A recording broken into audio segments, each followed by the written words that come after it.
Hello and welcome back to Perspectives. On today's show, we discuss the huge rally planned in San Francisco this Sunday. We'll take a look at what it's all about and more details of the day itself. We'll examine the history of the diaspora community in California and how important they are in US politics. And also on today's show, we look at the recent Freedom House report that specifically warns Sikhs about India's transnational repression. And focusing specifically today on the Canadian diaspora, we examine the many recommendations given to the community to protect itself. And in tomorrow's show, we'll take a look at the rest of the report's concerning findings about India's behaviour towards Sikhs generally around the world. Well, joining me as always for Perspectives is our very own correspondent in Canada, James Cousineau. Good morning, James.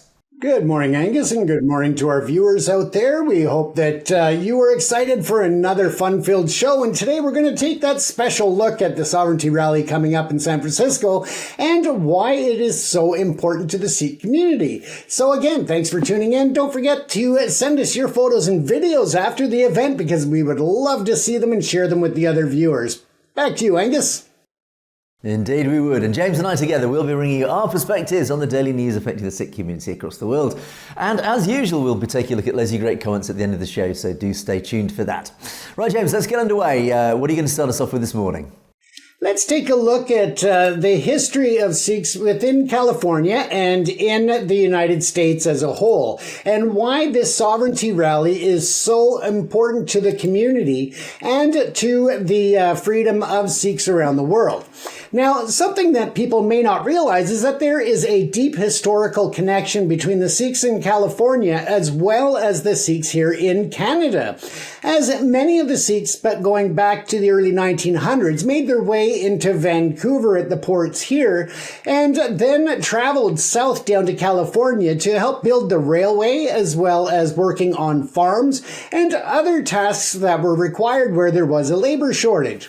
Now, these gentlemen on the screen that you can see here in front of you are actually some of the first Sikhs that made their way to California, and they were working on the railway. So, you know, a bit of history there, and of course the old photos are not the perfect quality, but it still gives a great image of the Sikhs that dedicated themselves to finding a better life for themselves, but also for the Sikh community as a whole. Now, California represents one of the largest Sikh diasporas in the U.S., and it's estimated that it could be up to 50% of the total population of Sikhs in the United States. With that said, one of the first gurdwaras that was constructed in all of the U.S. was actually in Stockton, California. So it's very fitting that this event, this massive event that's planned this weekend, is going to take place in the San Francisco Bay Area. Now, let's take a further look at why this is so important and the history of the different points within interest and why, again, as I said, this is such an essential event.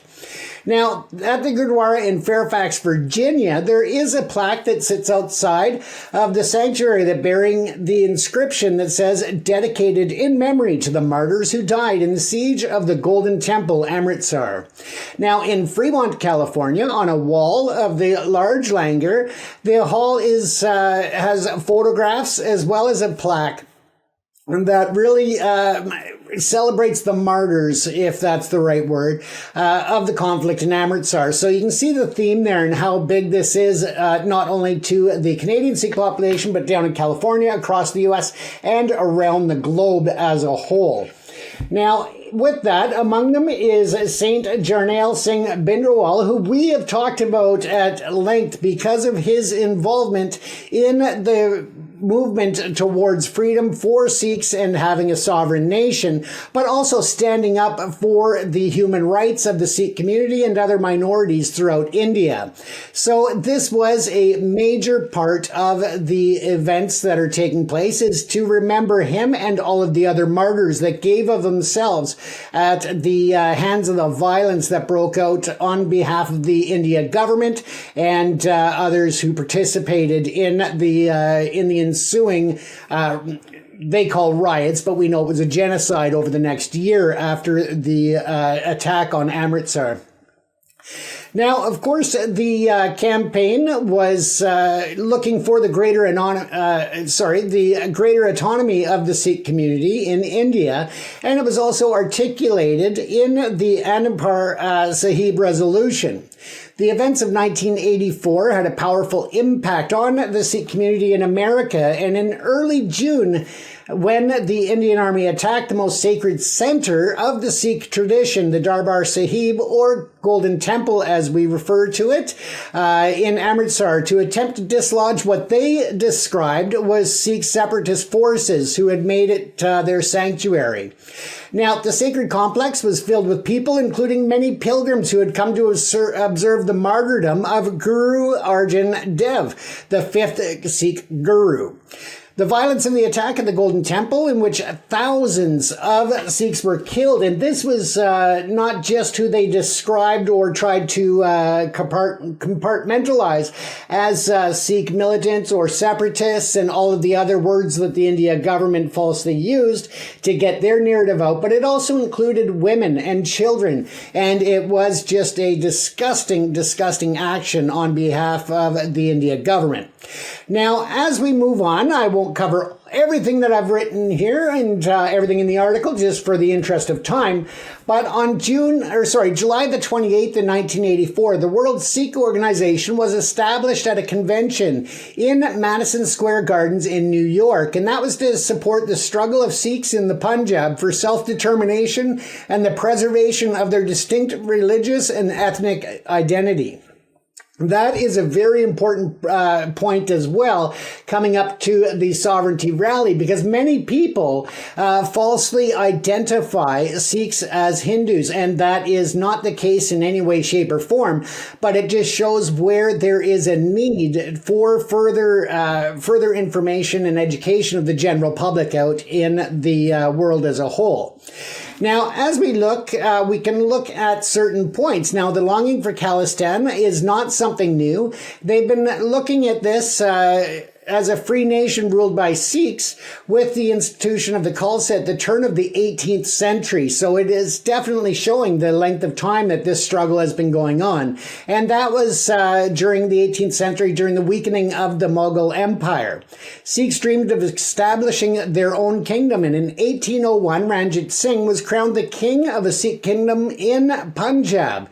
And that was one of the most formidable independent kingdoms to be conquered by the British and incorporated into British India. So again, it just gives you a bit of context as to the history behind the importance of the sovereignty rally, as well as gives you context of the martyrs that lost their lives in 1984 at the Golden Temple. This is a huge event going on in San Francisco for the sovereignty rally, and to move forward to not only assert and bring to fruition a sovereign state of Khalistan, but also to educate the public. Now, the Sikhs throughout the U.S. have always played a pivotal role in building communities, building faith of all different types, and supporting each other and the community at large. And therefore, it is essential that we see people coming out that are even of, whether it's Catholic or Muslim or any other faith, to come out and participate in this beautiful event that's going to happen Saturday. And this gives a real support to the Sikh community, showing that people were listening, people are aware of their contributions, and people respect them and appreciate all that they have contributed, Angus. It is just a huge opportunity, but also a huge win for the community to be able to hold these democratic and peaceful events on American soil, because in India, of course, that would not be allowed. They would be shut down by the BJP, by the RAW agency, and many others who would want to see this type of large-scale gathering just totally shut down and blocked from the media worldwide, because they still continue to try and put forward the narrative that most Sikhs do not want a homeland of Khalistan.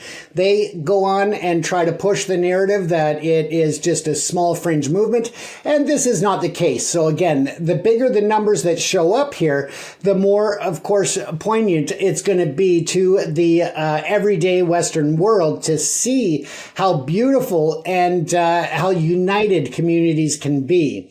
Now, tensions within the Sikh community have inevitably arisen over this issue, but that is the case with any type of sovereignty movement. Virtually all the Sikhs were horrified by the militant group or military group and their movement on the Golden Temple, even though the majority of American Sikhs at that point had not thought seriously about Khalistan because they were separate from there. But really, when I say seriously, it was kind of a lull in the movement to form that sovereign nation that has transpired. It's had its ebb and flows going up and down, whether or not they should move forward. But of course, it has gained a lot of steam since 1984, a lot of credibility, and it is a peaceful, democratic process, Angus. Yes, absolutely right. And this rally that's planned for this weekend, to me, certainly from my perspective, it has two main themes. I think the first main theme, the major theme really, that we're obviously talking a lot about now, that threads through this whole rally and every rally that takes place around the world, whether it's last weekend or this coming weekend, is this word remember. It's all about remembering. We must remember, all these events, what actually happened. So as part of this, and certainly in this lead up to this weekend's rally in San Francisco, I produced a couple of promotional sort of videos just to sort of send out across social media, just to remind people certainly of the event, but secondly to just remind people of what it's all about. Not that obviously they need reminding, but it's to specifically focus on two areas. And I say the first one is all about remembrance. Let me just play you, for those who haven't seen it, this is spreading across our social media now. This is the first promotional video that I put together. Just take a look at this. 41 years ago, June 1984, a dark day in the long history of the Sikh community. A time when Indian forces lined up their guns and tanks and over the course of 4 days massacred tens of thousands of innocent men, women and children in the Darbar Sahib. Young innocent families celebrating the Gurpurab of the 5th Guru Arjan Sahib Ji. Thousands of rounds of high explosive ammunition designed to destroy the very heart of Sikhi. And there, Sant Jarnail Singh Bhindranwale and his heroic consort of Singhs sought refuge from the Indian state after simply asking for the Sikh people to enjoy the basic right of human freedom from Indian oppression and persecution. Shahid Bhindranwale Ji and the other courageous fighters fought a heroic last stand as the tanks fired shell upon shell into the sacred Darbar Sahib. But their powerful legacy remains today. Sikhs must honour that sacrifice and remember. Remember 1984. Remember decades of betrayal, decades of oppression. Remember so that Sikhs can build a new future, a new land free of oppression, free to create their own nation, the free sovereign Sikh nation of Khalistan. Let the ears of the world hear the voice of the Sikh people and its cry for freedom and sovereignty. Be there in California, 7th of June, and be heard. So there you can see, again, the key word is remember. And it's what actually are we remembering? There's a lot of things really packed into this whole concept of remembrance. Of course, the immediate anniversary is of course, that Operation Blue Star is remembering the atrocity, the sacrilege, the massacre, genocide, effectively, of so many innocent men, women and children in the Darbar Sahib on those first few days of June in 1984. It was an act of utter, illegality is the most sterile way of describing it. And it was just immoral. It was just outrageous on every possible level when referencing any form of humanity. And this is why it must be remembered. It was sending in 1,000+ troops, heavily armed troops and tanks, armoured vehicles, into one of the most sacred sites on this planet that was housing, that was safely accommodating families, men, men, women and children, celebrating the Gurpurab of the fifth Guru, Arjan Dev Ji. So again, it's the contrast of this, of just the innocence of the community, the just paying their normal religious respects on one of their huge annual religious festivals, and then suddenly facing the gun barrels, the tank barrels of the Indian Army. Again, we must never ever forget that awful contrast of what was perpetrated upon the Sikh community, of the innocence versus the sheer evil of Operation Blue Star and those behind it. So that is a key theme. There are also many other things that we need to remember. Of course, it was the Gurpurab of the fifth Guru, Arjan Dev Ji, the 3rd of June, a very, very important date in the religious calendar for Sikhs, of course. That is what we're remembering. We're remembering Operation Blue Star itself. We're remembering everything that led up to that. We're remembering the Anandpur resolution, that simple cry of freedom, as I said in the video. It was a cry for basic human rights that we have been denied as a community since 1947. We mustn't forget that this ongoing denial of human rights has been going on since the formation of modern India in 1947. We mustn't forget, of course, the oppression and the persecution that followed 1984, the 1980s and 1990s, that sort of decade-long just string of illegal activities perpetrated by the Indian state. It was the extrajudicial killings of hundreds of thousands of young Sikh men, literally taken out into the countryside and murdered in cold blood by the police, the butchers of Punjab. Overseen by KPS Gill, the high priest, the ultimate butcher of Punjab. This is what we must remember, that it wasn't just Operation Blue Star, it was the years that followed, where anybody who dared stand up against this and call out Indian state for what it did against their community, they were tortured, they were disappeared, they were taken out into the countryside and they were shot dead. Their bodies were taken to the crematoria across Punjab and they were anonymously cremated. And who knows what happened to their ashes thereafter. So this is, again, what we must remember. But it also goes back even further. It goes back, let us not forget the Sikh Empire. Let us not forget our glory days, the days when the Sikh people were a hugely powerful force in that region, who dominated that region, who defeated the Mughals over and over again, who actually created this incredible empire, this empire that represented everything democratic. In fact, actually, its democratic model was unique. It actually is probably arguably the best democratic model this planet has ever known. That is what we must remember, the goodness of the Sikh people when they are allowed to form their own sovereign nation. And this is what we need to carry forward in this whole argument about a modern day Khalistan. So again, James, this whole video was all about remembrance. It is remembering the bad, but it is also remembering the good. It is remembering the betrayals, the murders, but it is also remembering, look, remember when we had our own nation, what good it brought the region, what peace, prosperity it brought the region. That is what we need to remember, because that is what we can learn from the past to bring to the future. And of course, Khalistan, James.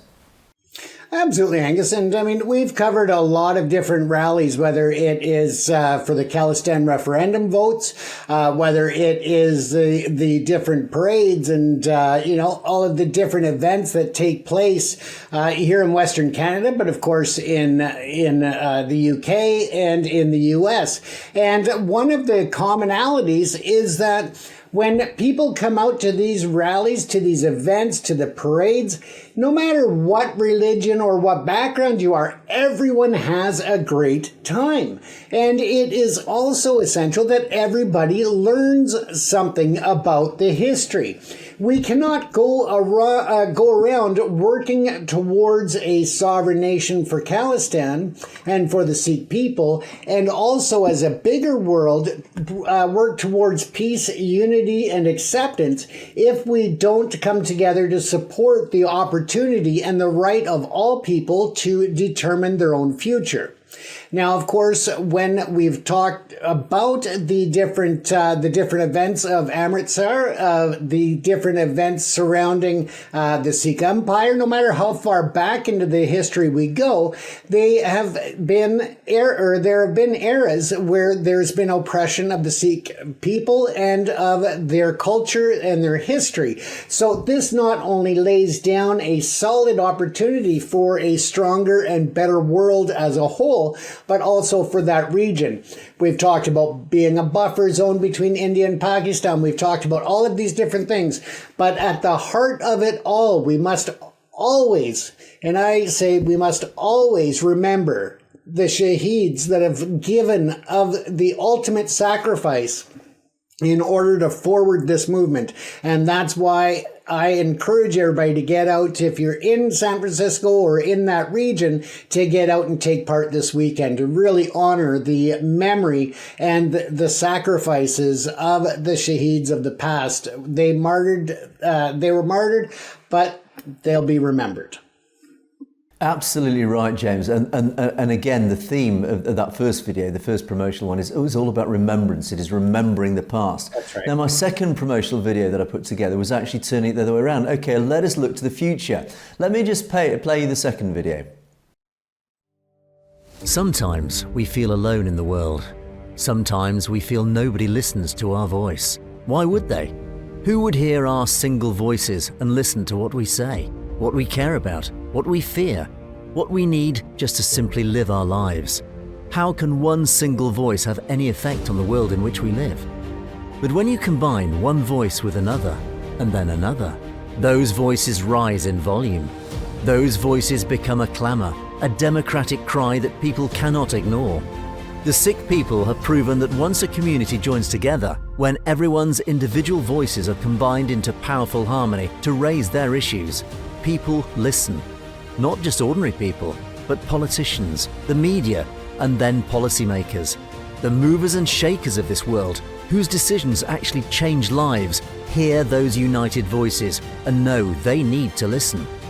This is why you, individually, can make a difference. By getting together and uniting with the community to tell the world of our concerns, our worries, our issues, so that people and politicians will listen. We together have already shaped this world. If you care about your community, if you as an individual want to change the world, you can. By joining us on June the 7th in California. Be there, be seen, be heard, and change the world. So there we go again. So the theme of the second one was it's now looking forward, because of course, yes, we must learn lessons from the past, we must remember, but it's also, okay, what are we going to do about it? And the whole point of this rally on Sunday is to actually get out there, and as I say in the video, is get out there, be seen, be heard, because that is the only way that the world will change. And it's quite often people sort of feel, and this isn't just particular to the Sikh community, this is for anybody, is we all think, well, what's the point? You know, what does my one vote matter? What does my single voice matter? How can I, as an individual, influence anything? I'm just one of many millions of people out there.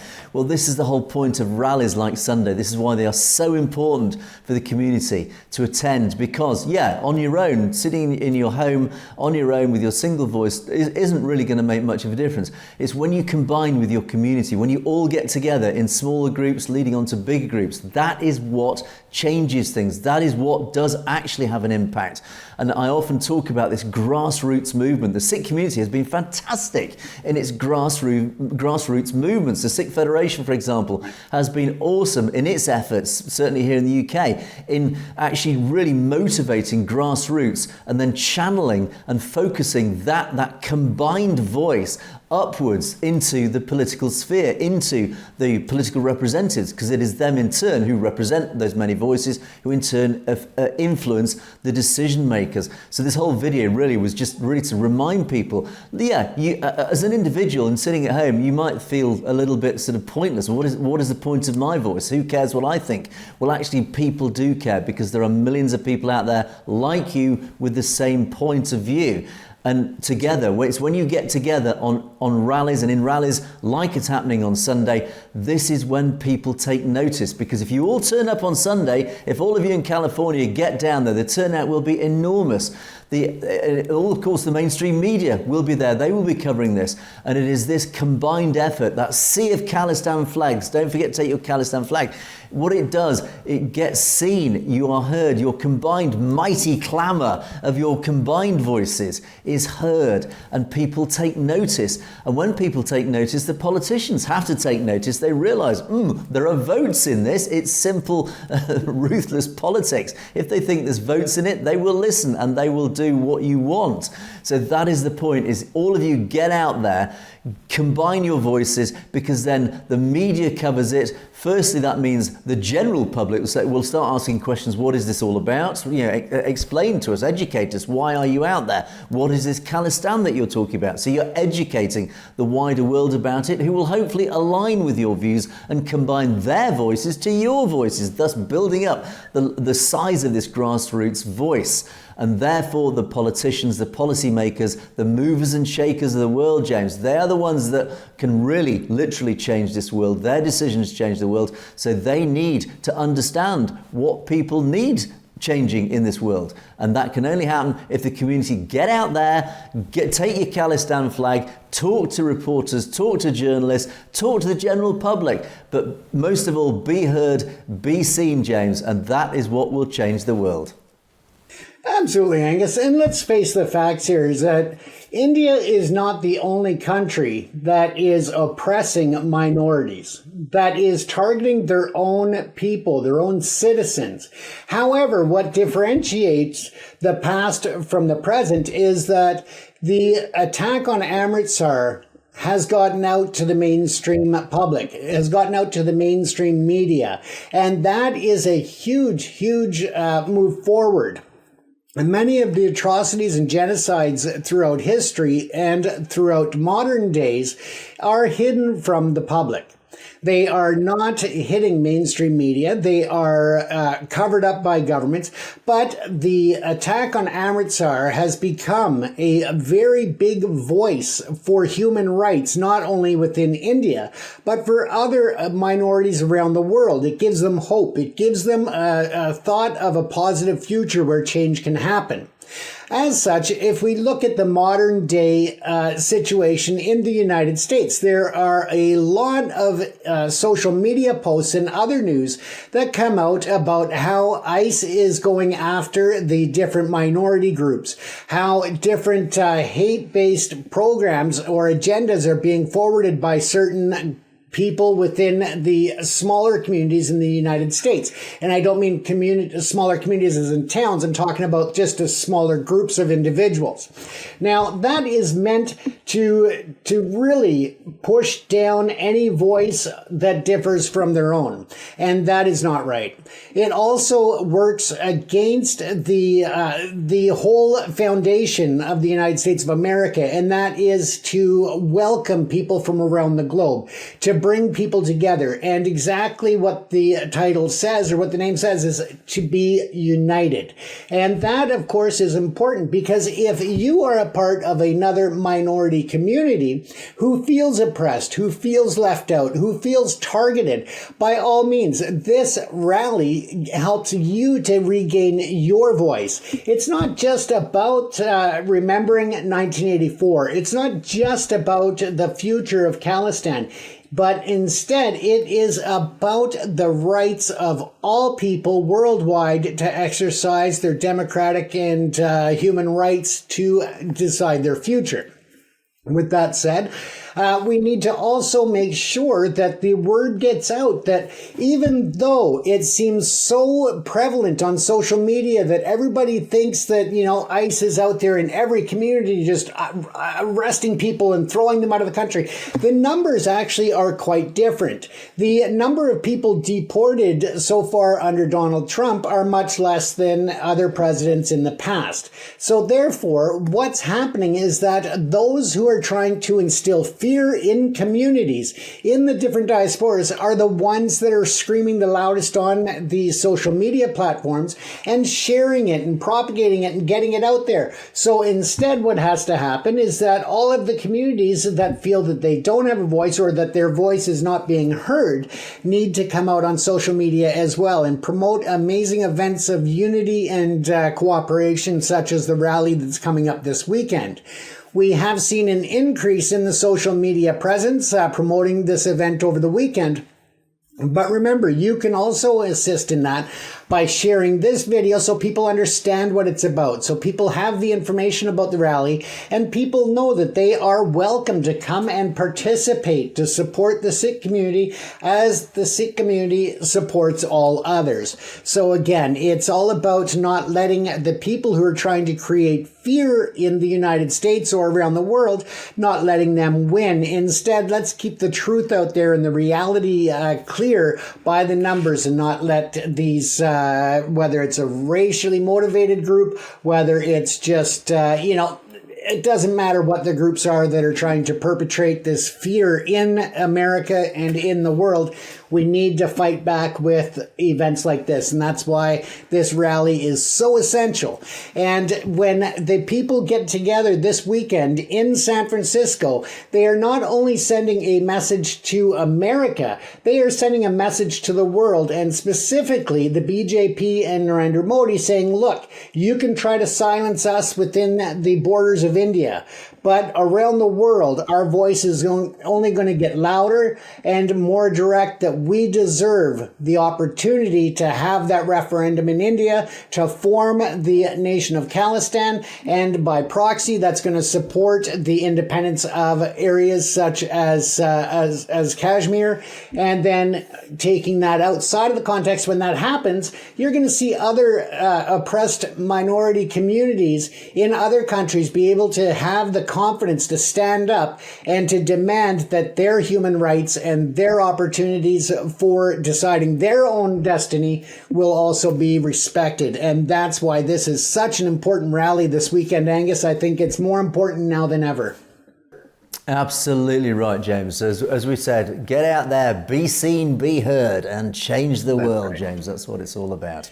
Absolutely. Right, let's move on then. And I'm going to cover a second story, and let's change the subject slightly. It is to do with it, of course, but I just want to talk about a report that was released by Freedom House quite recently. Freedom House is one of these organisations that examines regimes around the world. It reports on a regular basis on its thoughts and its perceptions of various regimes and how democratic or otherwise they may be. And it tends to be quite I would say, a highly respected organisation. It's an NGO that a lot of people really take notice of.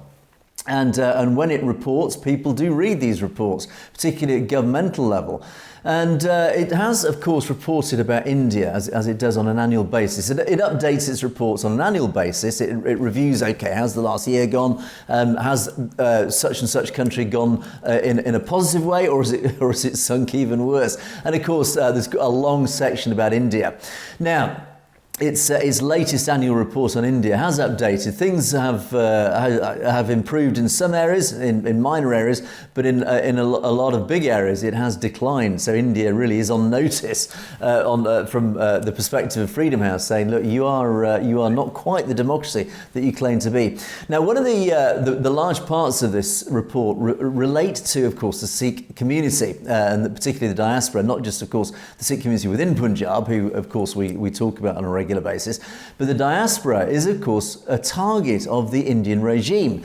Transnational repression is the key word here. Of course, TNR has been a phenomenon that's been now widely recognised, not just, of course, by the community, but more importantly, to a large degree, by governments. Now, international governments, particularly in the West, have recognised this problem of TNR. Now, of course, it does relate to other nations like China and Russia, but India is a new entrant, is a new kid on the block here. Yes, India's TNR has actually raised its profile so much now that governments, particularly Canadian government, that actually stands head and shoulders above all the others, have recognised it for what it is, and they are now warning their own communities to be aware, to be on their guard.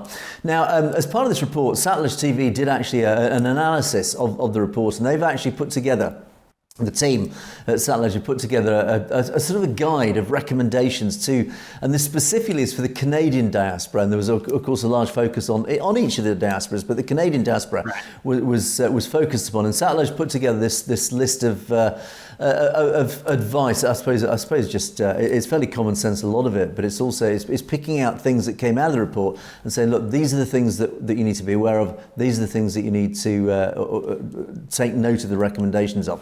So, as per that report, it does say there is this growing recognition of transnational oppression and what Sikh Americans call India's invisible invaders. Now, Freedom House tells us that foreign intimidation it's a real thing. It's not just rumour, it is happening now. And for Sikhs in the community, documenting every suspicious phone call, every instance of surveillance, any harassment is absolutely essential. The community must do this. This is one of the key recommendations from Freedom House, is that without these records, without data, without record keeping, the policymakers can't do anything about it. Law enforcement won't be aware of it. They can't do anything about it. So it's absolutely essential that records are taken of every single event that occurs. They also say it's not just about elections. It doesn't happen just around election times. That this intimidation, it targets people all year round. If you are an outspoken pro-Khalistan voice, be on guard at all times, because you might get hit or attacked or harassed when you least expect it. And of course, it talks about the importance of government inquiries. Now, in Canada, there has been the Hogue inquiry looking into foreign interference. It's given Canadians a chance to highlight how Indian agencies and others intimidate the Sikh community. Now, the inquiries don't solve everything, but they do open the door for Sikh voices to demand better hotlines, stronger policing, community outreach, etc. So they do, of course, highlight the issue. Now, again, particular to Canada, Bill C-70, this new law, which was all about countering foreign interference. It is the Countering Foreign Interference Act, Bill C-70. It criminalises harassment done at the behest of a foreign regime, of course here specifically thinking about India, and sets up a foreign influence registry. In other words, stay informed and press the government to enforce it. And it also highlights diplomatic accountability. There's one thing that Canada has done very, very well indeed. Of course, Justin Trudeau was splendid, I have to say, in his reaction to TNR. Expelling diplomats suspected of orchestrating threats does send a strong message. And of course, after the assassination by India of Hardeep Singh Nijjar, expulsions then followed. And it sends out a very, very clear message. If foreign agents commit violence in Canada, they will face consequences. And likewise, a lot of these recommendations, of course, are equally valid to all the diaspora, whether you're in the US, UK, Europe, down under, wherever. All these are just equally relevant.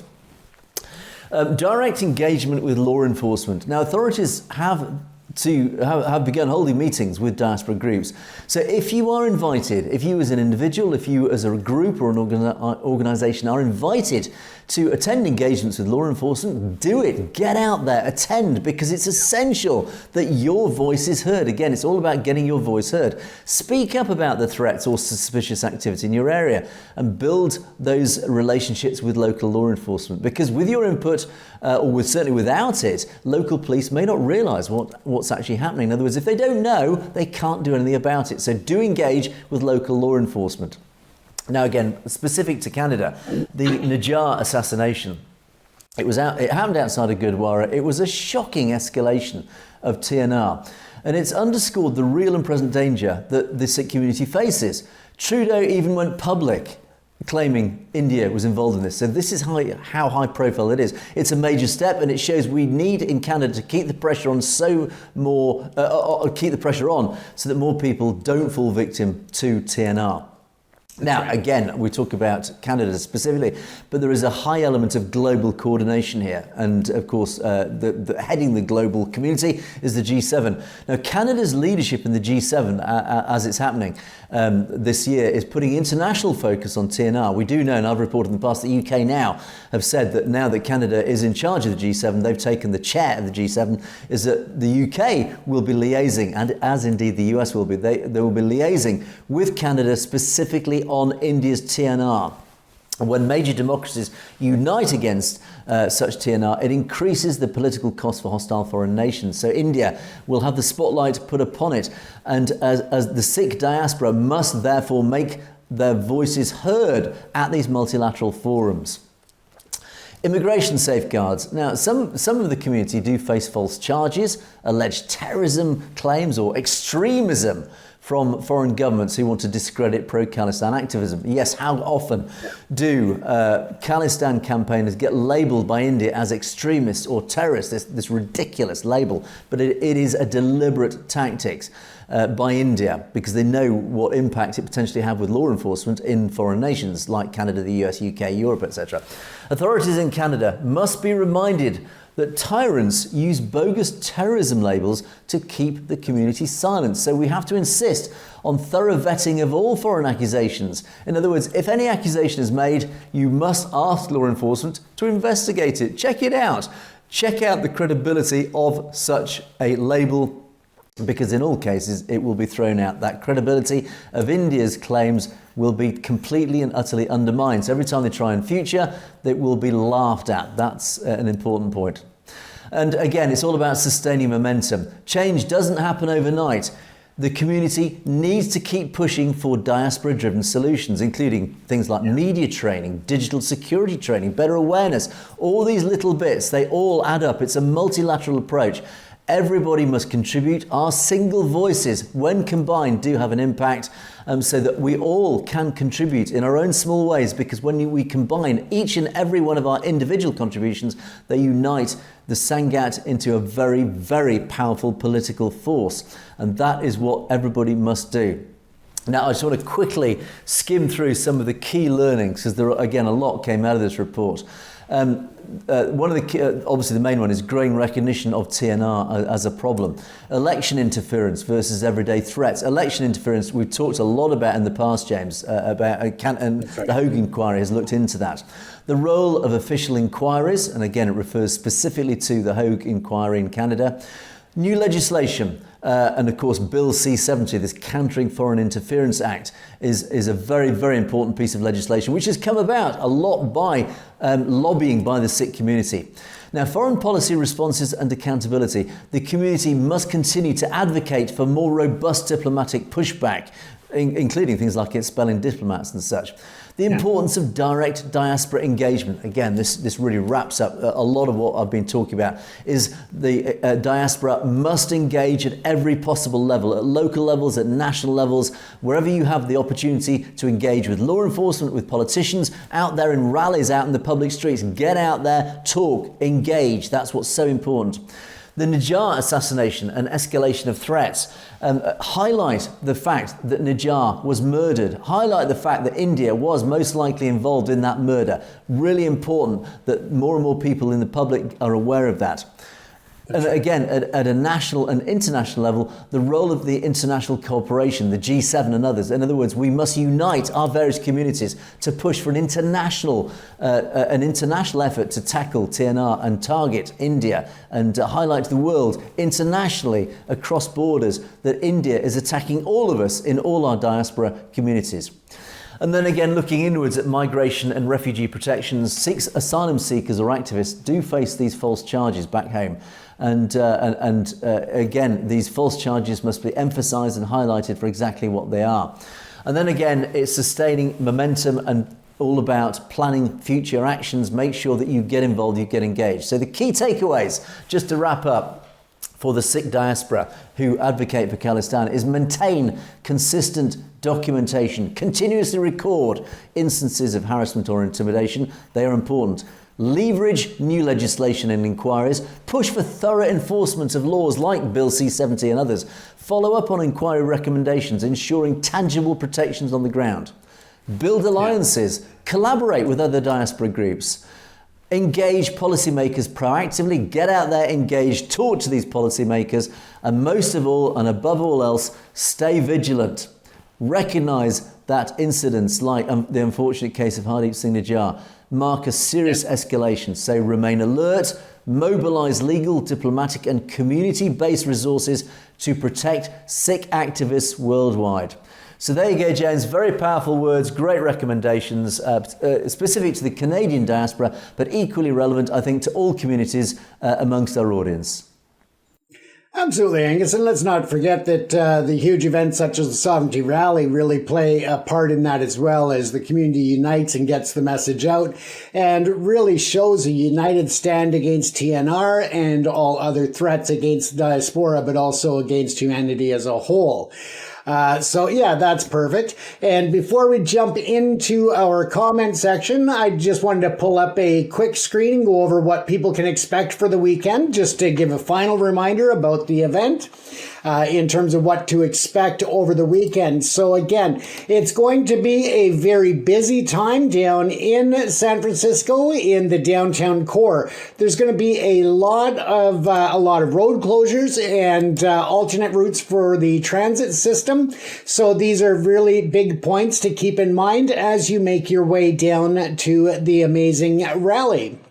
Now, the rally suggested it starts at 10 o'clock, but I suggest that you get there a bit earlier. And there will be the parade that goes along, or the groups that move between the starting point at 88th 2nd Street in San Francisco, and then they will move along and end up at the Civic Center Plaza.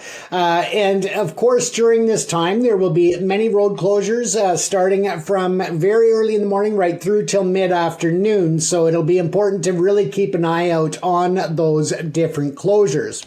Now, I'm not going to go through all the information here, but we can touch on that tomorrow night as a final look at it. But right here, I just want to bring up, so here is your parade route and your information about road closures, which you can find online as well. But so the starting point of the parade will be right in, where to go? There it is, right here at the corner of New Montgomery. So again, you go down through that region, you see where the parade route continues down and comes around to the end point here at the Civic Center Plaza. Now, if you are planning on going down and you have already made those plans to be there, there are links online and information online as well about parking to get cheaper parking and where it is available. So again, you can use this link here on the screen to book your parking ahead of time, save some money, but also to make sure that you have a spot, because I have a feeling that as it gets closer to 10 a.m., parking is going to be at a premium, as I think it's going to be an amazing turnout to support the Sovereignty Rally and to remember all of the martyrs and the shaheeds that gave of themselves in 1984 at the Golden Temple, and those we've lost since then, or that the Sikh community has lost since then. So again, just some information here about parking. Make sure that you try to book ahead if you can, because it will save you not only time and trying to find a parking spot, but it'll also save you some money at the end of the day, which is always nice as well. And through that, I just want to make sure that we brought those few points up as well, Angus. It's going to be a beautiful, beautiful event. I encourage everybody to get out. Starts at 10 a.m. Be there early so you can get your prime location and really celebrate all of the work that's been done over the decades, and of course leading up to the sovereignty of Khalistan, Angus. Indeed, fantastic. Thanks for those details, James. And hopefully, if you're in California, get yourself down there. It will be a fantastic day out. Really, really important occasion. And as we keep reiterating, your voices must be heard. You must be seen there. So get out there, have a great day out, and do let us know how you get on if you were in attendance. Right, James, let's move on then as the clock marches down. Let us indeed move into our comment section. Loads of wonderful comments as always. Thank you to our wonderful audience, our great loyal audience, for your comments. And we start off with a name that I don't recall seeing before. So thank you for Ujagar Singh. A very good morning, both of you. Well, indeed, a very good morning to you. And thank you for your comment. I do like to pick out just the odd random sort of greeting, because it's always nice to know that you're out there, that each of you are out there. Even if you don't comment regularly, it's nice to know that you are out there. And a very good morning and a good day to each of you who are watching us. Right, S. Baines talks about trade deals. We talked a lot about trade deals, and this specifically, again, this is about Canada. But the question really, as S. Baines always comes down to, is human rights versus money, commerce. That's what it's all about. But the question here, as S. Baines says, is what will India get? What will a trade deal with India get, certainly for Canada? India produces nothing, and most of its exports are primarily agricultural goods. Canada is a net exporter of commodities. Of course, James, your nation is rich in natural resources. It's got huge natural resources. And S. Baines says it's not like India's not accepting these goods. There will be no further increase in trade other than basically what's already there. And this is the typical bait and switch tactic that's conducted as foreign policy by India.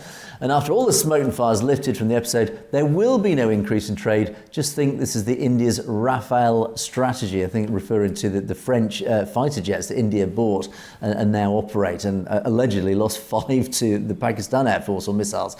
So there you go, James. Certainly for Canada's perspective, it looks good. The optics are great to have a trade deal, but in practical terms, it probably won't mean very much to Canada. I would disagree with that, actually, Angus. I think that the way that the Indian economy and the Canadian economy are moving forward, of course, technology is at the forefront, as well as AI, whether that's agriculture or medical and so forth. I think that there's a lot of opportunity that India has to move their economy forward. And as we look at the issues between the Western world and China right now, we also have to realize that as the nations try to pull back from supporting China's economy, of course, we need other markets that can supply the labor and the manufacturing of certain goods and products, whether that's technological or otherwise. Could be farming equipment, could be, any of these things, such as Apple looking to move a lot of their production from China to India. I think that this type of foresight, I think, really sells short the opportunity and the fact that I think India is going to exploit those opportunities in their benefit, therefore increasing the demand of goods out of India to the rest of the world. So I think that there is a potential upside to the trade increase predictions that are made from both sides of the argument. One of the only things that's really delaying that or causing less partnerships in development is that India wants to be the sole owner of the IP that's created, and that's also with the partnerships with other nations and foreign corporations. So that's one delay there, but I think that there's going to be a big increase in what India exports over the coming decade and beyond. Yes, and let's not forget India has a population of 1.4 billion. You can't really ignore a marketplace of that size for whatever goods it is.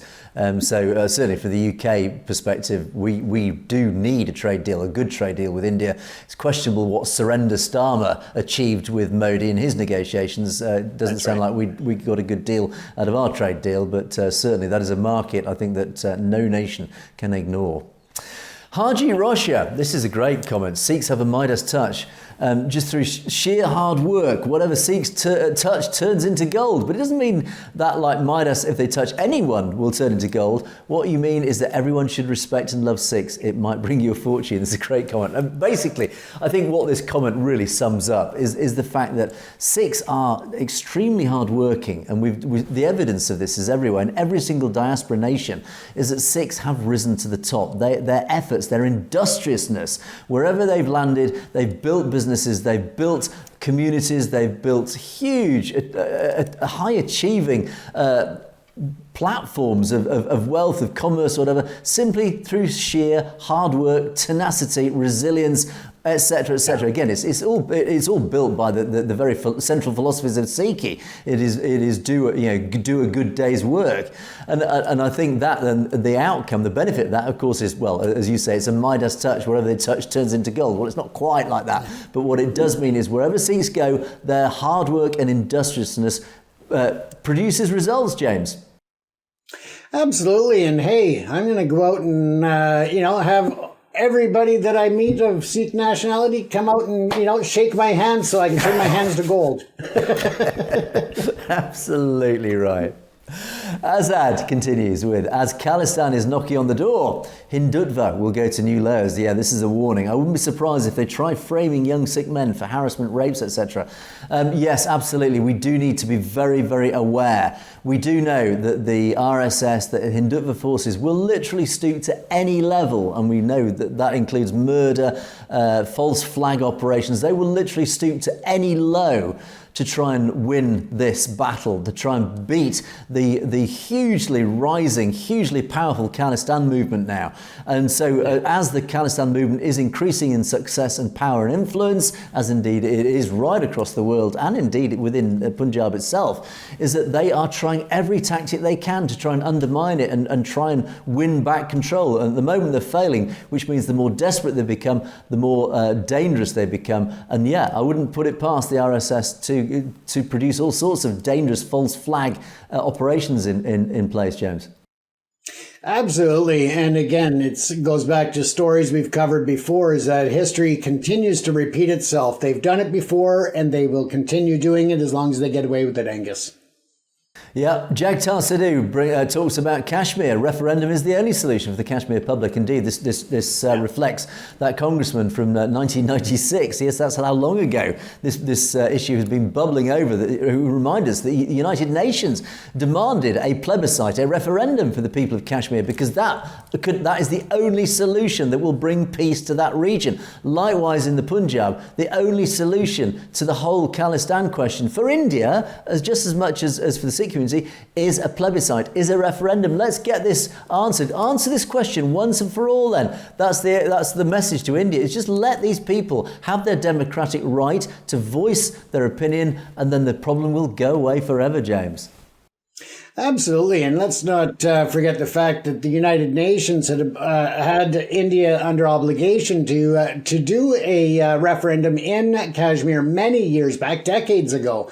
And yet here we are twiddling our thumbs, still waiting for them to actually follow through on what they committed to.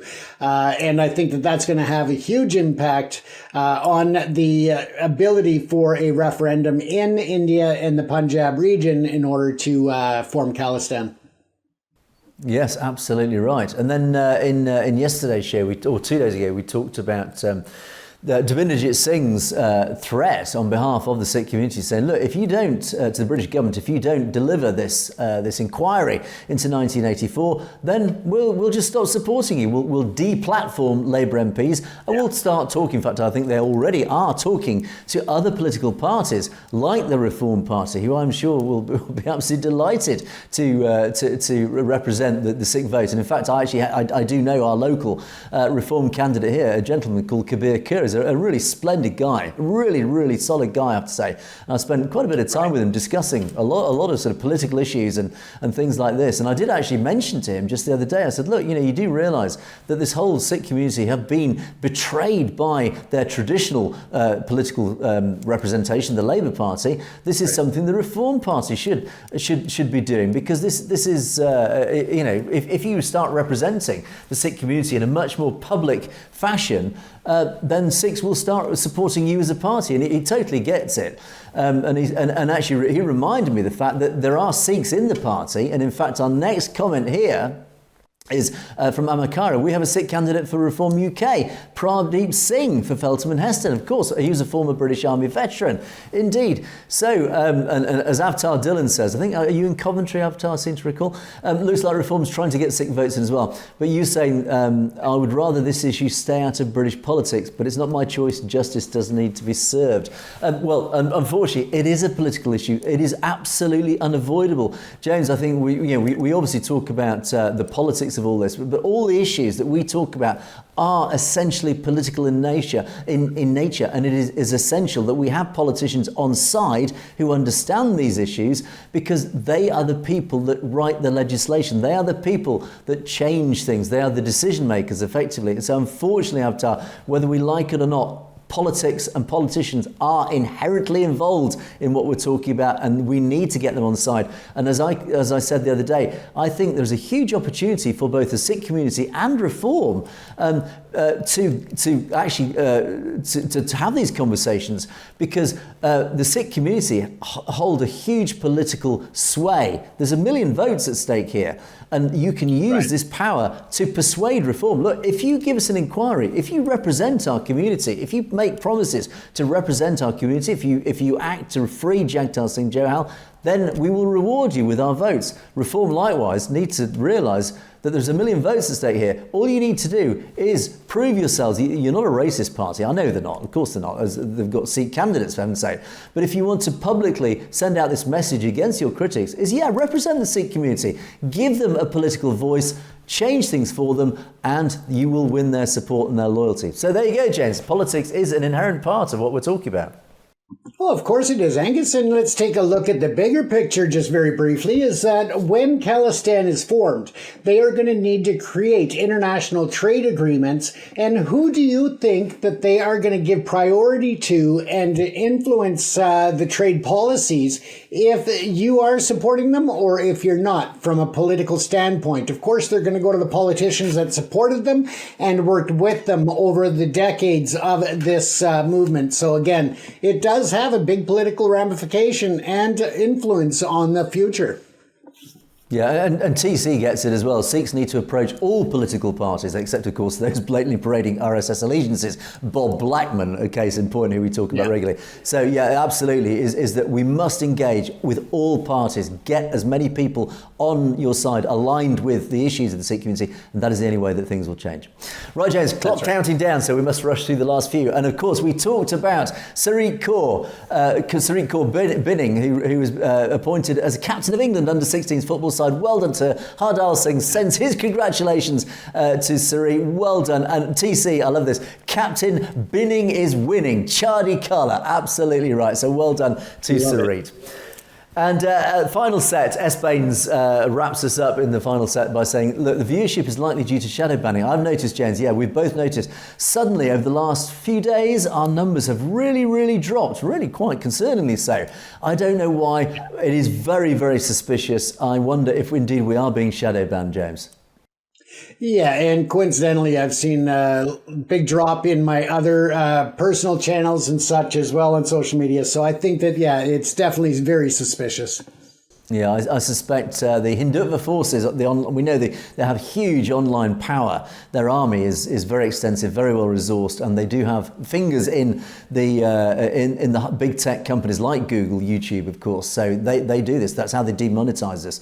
So it is very likely they've realized that we are fortunately having an impact, a very positive impact for the community. They have turned their sights on us. So unfortunately, I think we are suffering the consequences. The only way we can fight back is through you guys out there in the audience, is get out there, tell people that we exist. Please spread the word. Get more and more people to know about that we exist and that we are being targeted by the forces of Hindutva. And the only way to fight that back is for all of you to unite. It's all about, again, the community uniting, helping each of us, all of our organisations. Get out there, watch the other Punjabi channels. We must all keep supporting all the community channels. So thank you for that.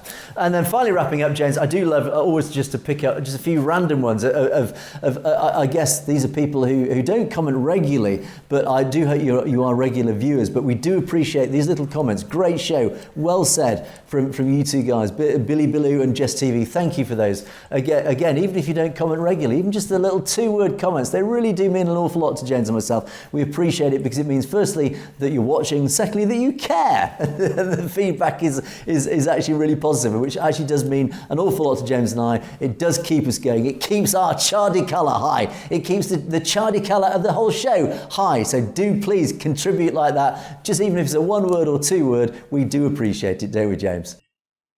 Absolutely. Thank you very much, everyone. And keep in mind that even your 1 or 2-word comments helps to push us up in the algorithms. That helps to counter any shadow banning that's happening. So it definitely helps as well, just to give those little comments, even if it's just a good day or whatever the message is, Angus. Indeed, so we must fight back in every possible way, and that does include doing it from a coding perspective, from an algorithmic perspective.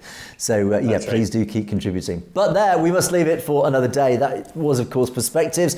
Please don't forget to keep those comments coming in, and whether it's a two-word or whether it is indeed some of these really interesting, informative comments, pointing out really interesting things that we need to talk about or even research. So thank you for those. Do keep those coming in. Don't forget you can message us directly at message@satellitetv.com if there's anything you'd like to bring to our attention directly. But in the meantime, that is it for another day. It is a goodbye from me. It is a goodbye from James. Stay safe, everyone. You have been watching Perspectives. We will see you next time.